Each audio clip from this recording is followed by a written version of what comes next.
कैसे मित्रों आप लोग? बहुत अच्छे होंगे मित्रों। उत्तर प्रदेश के अयोध्या में 22 जनवरी को रामलला की मूर्ति की प्राण प्रतिष्ठा होनी है। प्रधानमंत्री नरेंद्र मोदी इस मौके पर अयोध्या पहुंचेंगे। भारत में कुछ लोग श्री राम को भगवान राम तो कुछ राजा राम के तौर पर पूजते हैं। अयोध्या में रामलला का विशाल मंदिर बनकर तैयार है। लेकिन क्या आप जानते हैं कि थाईलैंड के राजाओं को भी राम बोला जाता है?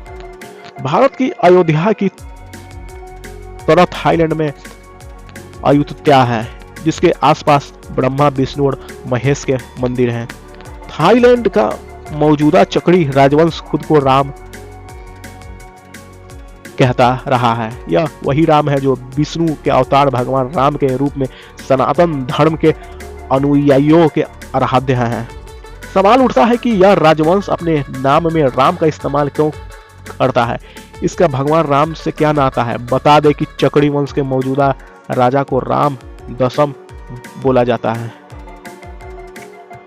मित्रों, चक्री वंश के राजा राम की उपाधि अपने नाम के साथ इस्तेमाल करते रहे हैं। हालांकि राम दशम से साफ है कि 10 पीढ़ी पहले चक्री वंश के राजा अपने नाम में राम की उपाधि नहीं लगाते थे। माना जाता है कि उपाधि में राम के साथ अंक जोड़ने के पीछे यूरोप की संस्कृति का असर रहा है। इस वंश के छठे राजा वजीरायुध ने इंग्लैंड में पढ़ाई की। इस दौरान उन्होंने ब्रिटेन के शासकों के नाम में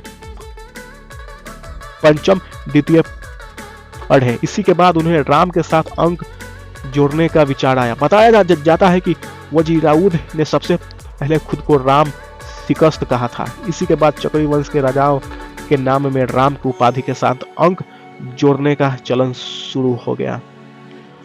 थाई परंपरा में आम लोग अपने राजा का नाम नहीं लेते थे, इसलिए चक्री वंश के पहले राजा पुतयोत्फा चालुलोक ने अपने नाम के साथ उपाधि के तौर पर फान दिन तोन जोड़ा था। ये एक थाई शब्द है जिसका मतलब आदि शासक होता है। अब इस उपाधि की अपनी समस्याएं भी थी। दरअसल इस उपाधि को जारी रखने पर दूसरे राजा की उपाधि मध्यमम और तीसरे शासक की उपाधि अंतिम शासक हो जाती।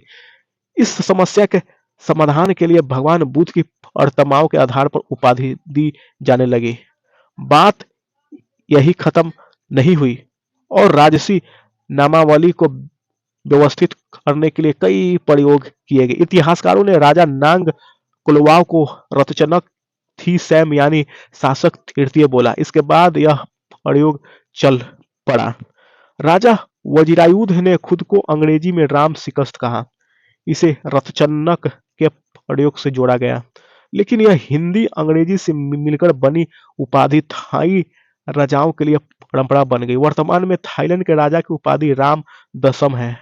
राम दशम थाईलैंड में फुटबॉल प्रिंस के नाम से मशहूर है। वह साइकिलिंग से जुड़े बड़े बड़े आयोजनों के लिए भी पहचाने जाते हैं। राम नवम यानी भूमि बोल अब्दुल्लादेज के निधन के बाद महावजीरोंगकोर्न यानी राम दशन 2016 से थाईलैंड के राजा है। उनका राज अभिषेक 2019 में हुआ था। साल 2020 में उनकी संपत्ति 43 अरब डॉलर आंकी गई थी। उन्होंने दुनिया के सबसे अमीर शासक के तौर पर माना गया। थाईलैंड के शहर अयुत्या को ही अयोध्या माना जाता है। वही अयुत्या के राजाओं को रामातिबोधि यानी अधिपति राम की उपाधि दी जाती रही है। वाल्मीकि रामायण में भगवान राम की राजधानी के तौर पर अयोध्या का जिक्र है। थाईलैंड में अयुत्या को रामायण की अयोध्या माना जाता है।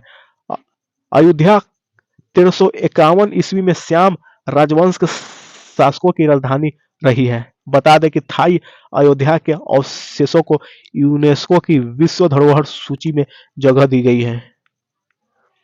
अब जानते हैं मित्रों कि बौद्ध देश थाईलैंड का राष्ट्रीय ग्रंथ क्या है। तो मित्रों, भगवान बुद्ध के देश थाईलैंड का राष्ट्रीय ग्रंथ रामकीन है। इसे थाई रामायण का दर्जा हासिल है। 300 रामायण ग्रंथ के लेखक रामानुजन रामकीन की तुलना वाल्मीकि रामायण से करा जाता है। मान्यता है कि 18वीं सदी में रामकीन को राजा राम प्रथम ने नए सिरे से लिखवाया था। रामकीन में मुख्य खलनायक थोल्स्कान वाल्मीकि रामायण के रावण जैसा है। रामकिन के नायक प्राण राम में राम के आदर्श दिखते हैं। भारत के राम जन्मभूमि निर्माण न्यास ने 2018 में अयोध्या में एक राम मंदिर निर्माण शुरू कराया।